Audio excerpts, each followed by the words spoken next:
There is a fascinating book called The Whisperers. Author J.H. Brennan, a prolific Irish author and lecturer. Lifelong fascination with psychic phenomena fuels a comprehensive analysis of potential supernatural influences on history. Now, as soon as I came across that book, I had to read it because I believe that that is the prime mover of history. History, when it is tallied in eternity, is going to be seen as being moved forward, not just by men with swords and women and men on the stage of history and Hollywood and news and politics and yada, yada, yada. But what we will see is behind the scenes the whisperers, the spirits, the beings, the encounters of ultimate reality pressing itself in upon our moment-by-moment reality. And that's what the author J.H. Brennan writes about. Now, the author engagingly embraces the phenomenon of spiritual interaction with the living in what this writer and reviewer calls a dense exploration of historical figures who he asserts have become influenced by suggestive spirits. In early sections, Brennan examines the spirit beliefs of the Ubedian people and the Egyptians, who etched spectral utterances into pyramid walls. He then moves on to the profiles of prominent historical leaders, believed to have both directly and indirectly altered history through spiritual intervention. They include Joan of Arc, Nostradamus, Rasputin, Christian mystics, Napoleon Bonaparte, and even controversial occultists, loosely formed spirit-human associations with Adolf Hitler and others. Brennan's sweeping examination also cites modern evidence by incorporating the use of Ouija boards, mesmeric suggestions, and conjurations into the mix.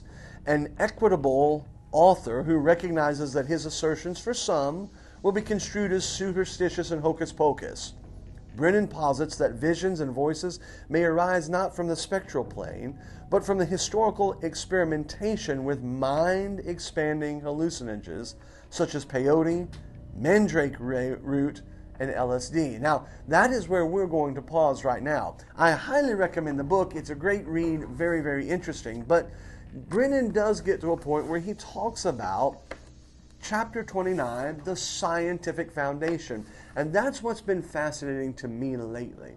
The scientific connection between the spirit world and our world, between medicine, the mind, and the spirit, between our ability to tinker in a realm in which we are not fully aware of what is going on.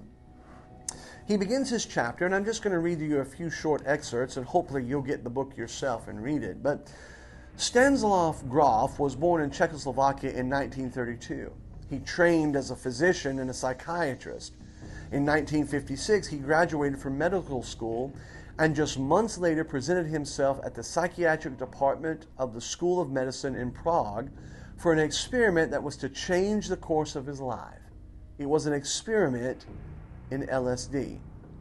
LSD is the common name for lysergic acid, a potent psychoactive drug first synthesized in Switzerland in 1938. Its immediate physical effect can include drowsiness, dizziness, dilated pupils, numbness, tingling, weakness, tremors, and nausea. Also can be felt the same by those who listen to Joel Osteen. It could have been a lot worse. But I digress. Even the most pronounced of these quote-unquote insignificant things, when set against mind-altering qualities, can leave those participants highly, highly in an altered state once they experience them. LSD evokes mood changes, thought changes, and an altered perception of time and space. Grof found, quote, "This experience profoundly influenced my personal and professional life and provided the inspiration for my lifelong commitment to consciousness research." Now, according to Huxley, and we're jumping forward to Aldous Huxley, but according to Aldous Huxley, he believed that the time-space continuum could be bridged by the mind. Huxley, as those of you that know, was highly involved in LSD and mind-altering drugs. LSD was used in the 60s, taken up by many and thought, not just the hippie movement, but by people that thought that they could use it to bridge the gulf. Huxley was one of these, and he stated that mind at large is capable of vastly extending the perception of reality. Far from promoting hallucinations, the drug actually permitted a more profound experience of reality, is what Huxley and others believed. In other words, they didn't believe that LSD was creating a false reality. They believed that LSD was opening a door into a greater understanding of ultimate reality. Groff goes on to write, holotropic states of consciousness can also provide deep insights into the worldview of cultures that believe that the cosmos is populated by mythological beings and that it is governed by various blissful and wrathful deities. In these states, we can gain direct experiential access to the world of gods, demons, legendary heroes, superhuman entities, and spirit guides. We can visit the domain of mythological realities, fantastic landscapes, and abodes of the beyond. The imagery, he writes, can feature mythological figures and themes from any culture in the entirety of human history.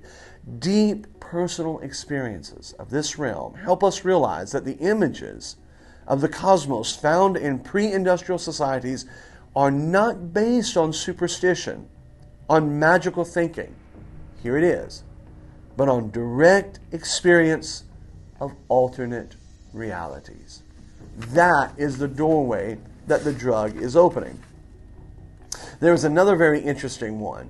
In this book, Brennan writes, Gray Walter demonstrated mind as a thing in itself. Now, what you have to understand is when they use mind and brain, we would use the term soul. Wolfgang Pauli was born in Vienna in 1900, and at the age of 20, he produced a 200-page encyclopedia article on Einstein's theory of relativity.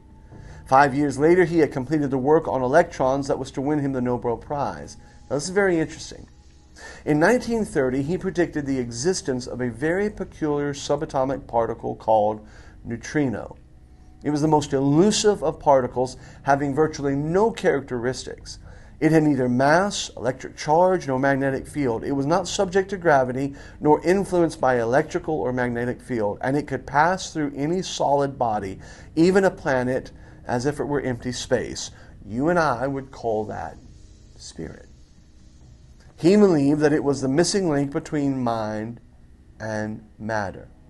Now, we know, all these years later, through somewhat of a quantum research, we know, Brennan writes, that the neutrino exists, but it exists in a different kind of space and are governed by different laws.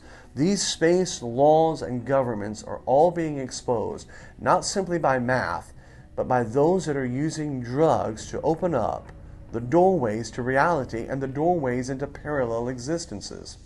In other words, whether it's LSD, quantum physics, neutrinos, or whether it's the Heisenberg uncertainty principle or the probability theories, when you get beyond the low-grade science and you get into the deep waters of science, science sounds a lot more like occult.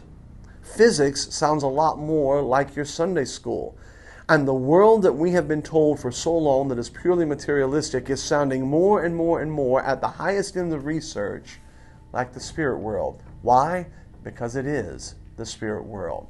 Whisperers have moved history, and Brennan writes about them. Yes, there are men in star chambers. Yes, there are political conspiracies. Yes, there are these groups out there. But what really moves the world is at the subatomic level, the subphysical level, the whisperers, the wind in the ear, the thought planted in the mind, the ones that we never see, moving all that we do see.